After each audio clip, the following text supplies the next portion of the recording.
जिसका मुझे था इंतज़ार, जिसके लिए दिल था बेकरार, वो घड़ी आ गई आ गई। Welcome back to my YouTube channel guys, मैं रोशनी नेगी पवार। सो फ्रेंड्स, कैसे हो आप सब लोग? आई हो बहुत अच्छे होंगे।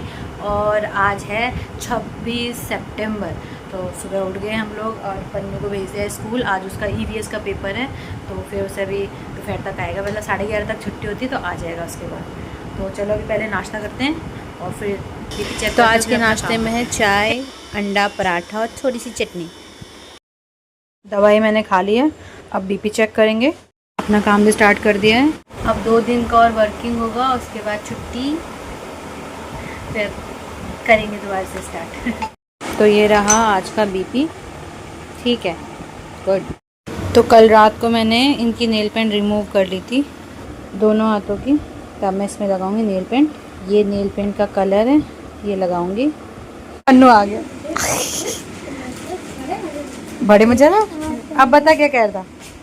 बताओ, दो बड़े लोग आए थे। हाँ, जो आगे था ना, जो बाइक चला रहे थे, बताओ उन्होंने क्या कहा? हाँ, टमाटर। बड़े मजेदार। बिल्कुल मेरे सामने सामने हो रहे थे। और ये गाना कौन गा रहा था? चाहे कोई मुझे जंग लिखे, जो तू गा रहा था अभी। मैं कार्टून देखता हूँ ना, उसमें लाडवा में कला ने बोला, किसने? चाहे कोई मुझे जंग लिखे। अपने दोस्तों का हेलो तो कर दे। हेलो। पेपर कैसा गया? थोड़ा मस्त। थोड़ा मस्त। कभी और मस्त मजेदार जाता है। मेरे लड्डू को इतनी गर्मी लगती है, स्कूल से आने के बाद नहाने गया है और नहाने के बाद क्रीम पाउडर निकाल के खुद से इसने अपने सारे कपड़े चेंज किए हैं, खुद से पहने। इधर देखियो, और देखो क्रीम पाउडर सब लगा रहा है। कहाँ जा रहा है तू तैयार होके? ये देखो मैंने नेल पेंट लगा ली है, और ये इस हाथ की। अच्छी लग रही है ना, सुंदर सी। ये कितने टाइम बाद ये कलर लगाया मैंने, अपने एनिवर्सरी पे लास्ट पिछले साल 16 अप्रैल को लगाया था। इससे पहले मतलब 15 अप्रैल को एनिवर्सरी के टाइम, और अब लगाया। तो खाने का टाइम हो गया है। खाने में आज भिंडी और रोटी।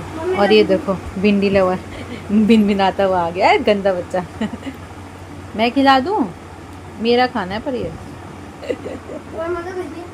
अच्छा, खाना खाने के बाद तो मन होता है कि सो जाओ, नींद भी आती रहती है, पर काम करना है, सो नहीं सकती। कभी कभी इतने मीठे एप्पल आते हैं, खा के मज़ा आ जाता है, और कभी खट्टे मीठे आते हैं तो वो भी अच्छा लगता है। लेकिन कभी कभी फीके फीके से एप्पल आते हैं ना, नहीं खाए जाते। कुछ इसमें ऐसा, एक एप्पल के अंदर 2-3 वैरायटी है इस वाले में। तो अभी शाम की चाय बिस्किट खाएंगे। और ये लड़का पढ़ रहा है, वेट कर रहा है, पहले खिला दो मुझे। पढ़ना नहीं है इसने पहले ना।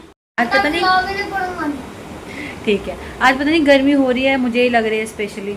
अभी एसी भी नहीं चला तो चलाने के लिए जा रही हूँ, अभी चला दूंगी एसी, थोड़ी देर में चलाती हूँ। क्योंकि एसी चलाओ ना, एसी चलाओ ना तो एकदम से ठंड लगने लग जाती है। तभी क्या पता, गर्मी लग रही है, शाम का टाइम हो गया, इस वजह से थोड़ा हो रही है गर्मी। हाय गर्मी। तो लो भाई, बाबू को 2 दिन रुक के नहीं, जल्दी आना था और आ गई इमरजेंसी, तो मुझे निकलना पड़ा हॉस्पिटल के लिए। प्रणव को अच्छे से गले लगा के मैं निकल गई हॉस्पिटल के लिए। तो सब मम्मी, चाची, मेरी ननद, श्वेता, सब लोग मेरे साथ थे परिवार के। तो हम जा रहे थे। बीपी हाई होने की वजह से मुझे दूसरे हॉस्पिटल में रेफ़र कर दिया था। तो अब मैं खुश थी कि चलो ऑपरेशन से हो या नॉर्मल हो, बट बेबी आने वाला है और ठीक है। तो बाकी सब टेंशन में थे, मैं खुश थी। मैंने कहा मैं रिलैक्स रहती हूँ, ताकि जो भी होगा अच्छे से होगा। तो हम लोग वेट कर रहे थे वहाँ पे बाहर दिखाने के लिए। तो मैं भगवान का नाम ले रही थी बैठ के कि सब ठीक हो, और अपने बच्चे के लिए अच्छा अच्छा सोच रहे थे कि सब बढ़िया हो। बाहर सब लोग वेट कर रहे थे, तो मतलब खुशी, डर, सब कुछ एक साथ चल रहा था मन में। चलो चलो। प्रणव भी घर पे वेट नहीं कर पाया, वो भी अपने चाचा और पापा लोग के साथ आ गया था, तो पूरा परिवार ही आ गया था मेरा हॉस्पिटल में। तो फाइनली भोलेनाथ की कृपा और बड़े बूढ़ों के आशीर्वाद से मुझे बिना ऑपरेशन के नॉर्मल डिलीवरी हो गई। जैसे कि आपको पता है कि बेबी के गले में 2 नाल फंसी हुई थी, और लास्ट टाइम पे मेरा बीपी भी हाई हो गया था। तो जैसे ही मेरा बीपी नॉर्मल हुआ, डॉक्टर्स ने मुझे पेन मेडिसिन इंड्यूस कर दी थी, जिससे मुझे लेबर पेन स्टार्ट हो गए थे, और कुछ घंटों बाद मैंने एक ब्यूटीफुल बेबी और हेल्दी बेबी को जन्म दिया। और उसके बाद जैसे पेंछू मंतर हो गया था और सब लोग बहुत खुश हुए घर में, मैं भी। और दर्द तो जो फिर होना था उसके बाद वो था ही। थोड़ी देर बाद मुझे बेड भी मिल गया दूसरा चेंज करके, और मेरे दोनों हाथ में कैनुला लगा हुआ था, तो एक तो मैंने हटवा दिया था, दूसरा हटवाना रहता था। और थोड़ी देर में सब मिलने आ गए थे। आशीष भी बहुत देर बाद बेबी से मिले, उसके मामा भी आए हुए थे, मम्मी भी फ़ोन पे बात कर रही थी क्योंकि कॉल आ रहे थे जा रहे थे, बधाइयाँ मिल रही थी, सब बहुत खुश थे। प्रणव भी अपने छोटे से बाबू को गोदी में लेके बहुत खुश हुआ था, इतना खुश था कि कुछ पूछो ही मत। फिर मैंने भी उसको पास लिटाया अपने, थोड़ी देर मेरे पास रहा, फिर मेरे पास ही रहा वैसे तो सारा टाइम ही, और बहुत अच्छा लग रहा था। फाइनली आ गया था मेरे हाथ में मेरा बाबू। तो हॉस्पिटल में एडमिट तो मैं 26 सितंबर को ही होगी थी रात को, और 27 सितंबर को बेबी का बर्थ हुआ था सुबह के टाइम। तो थोड़ी देर नीचे लेबर रूम में ही रख के मुझे शाम के टाइम वार्ड में शिफ्ट कर दिया था। तो उसके बाद अगले दिन सुबह वार्ड में ही थे हम लोग, तो सब मिल सकते थे, तो सब धीरे धीरे मिलना है मुझसे और बाबू से। हेलो हेलो कर दो सब। अरे हेलो कर दो। और उसको भी दिखा। तो फिर से मेरा रूटीन चालू हो गया था जो 6 साल पहले था प्रणव के होने पे। बाबू को दूध पिलाना, बाबू को डकार दिलाना, पट्टी सुसु साफ करना और आराम से उसके साथ टाइम स्पेंड करना।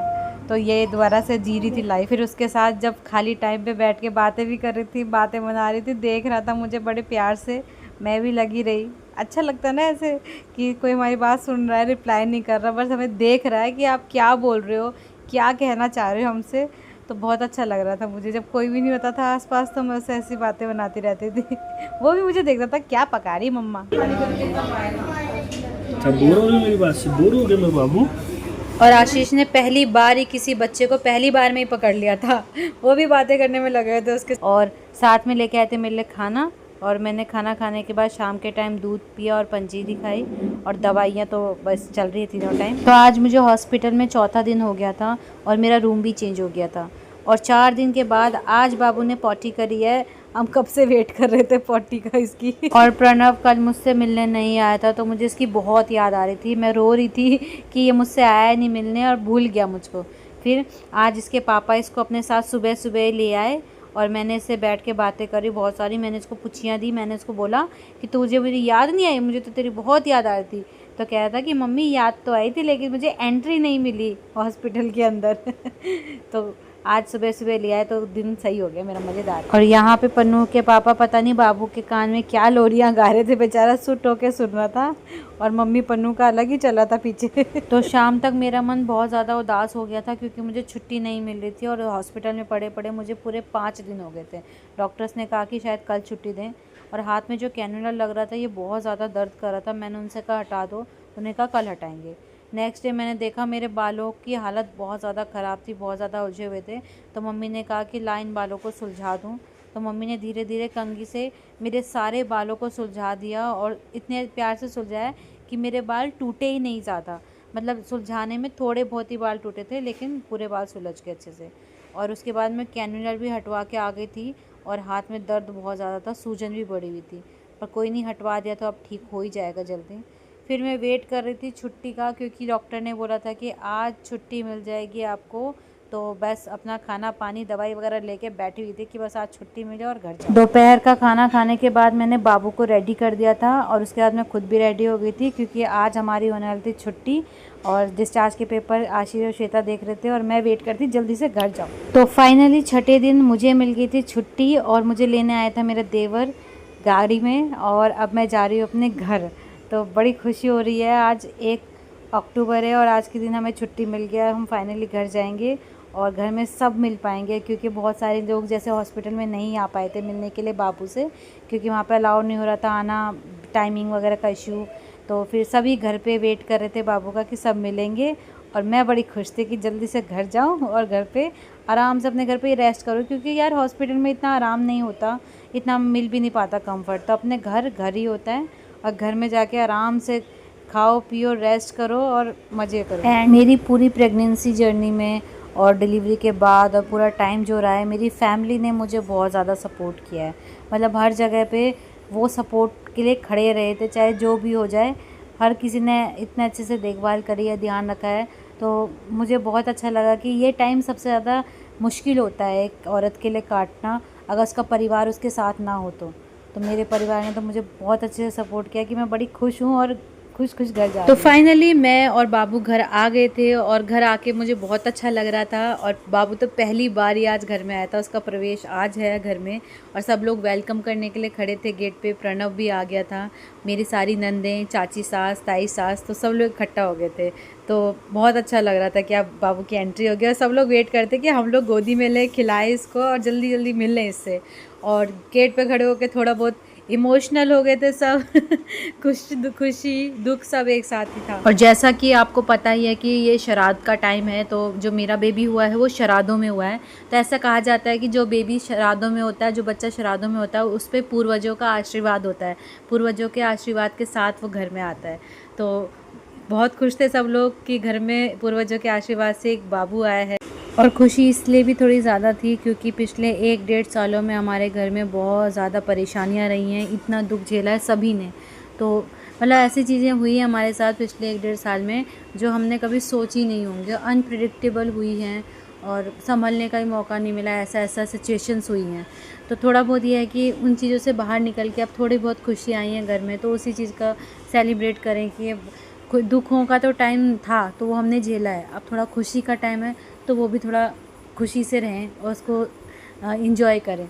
तो बस यही उम्मीद है कि भगवान अब कोई ऐसी नज़रें ना लगें और अच्छे से रहें, सब खुश रहें और आशीर्वाद बना रहे भगवान का, हमारे पितरों का, बड़े बूढ़ों का। तो जैसा कि बच्चा होने के बाद सूतक लग जाते हैं, तो सूतक में पूजा पाठ वगैरह नहीं होती, मंदिर के कपाट बंद रखते हैं घर में। तो हमने घर आने के बाद मंदिर में मत्था टेका था, दीप वगैरह नहीं किया था। तो बस हमने मंदिर में मत्था टेका, भगवान को शुक्रिया अदा किया कि आपने हमारे घर में खुशियाँ दी हैं, तो उसके लिए बहुत बहुत धन्यवाद। अपनी कृपा दृष्टि सदा हमारे पे बनाए रखना। और उसके बाद हमने पापा जी का भी आशीर्वाद लिया था। तो जैसे कि पापा जी को गुजरे हुए भी पूरा 1 साल हुआ हो गया है आज के दिन ही, और बाबू भी आज के दिन घर आया, तो हमको ये लग रहा था कि हमारे पापा जी दोबारा से हमारे बीच आ गए बाबू के रूप में। उनका प्यार और आशीर्वाद। नहीं करेगा पहली बारी खुशियाँ देखो, मैं ले आई खुशियाँ है ना, बस उसके बाद छठी के बाद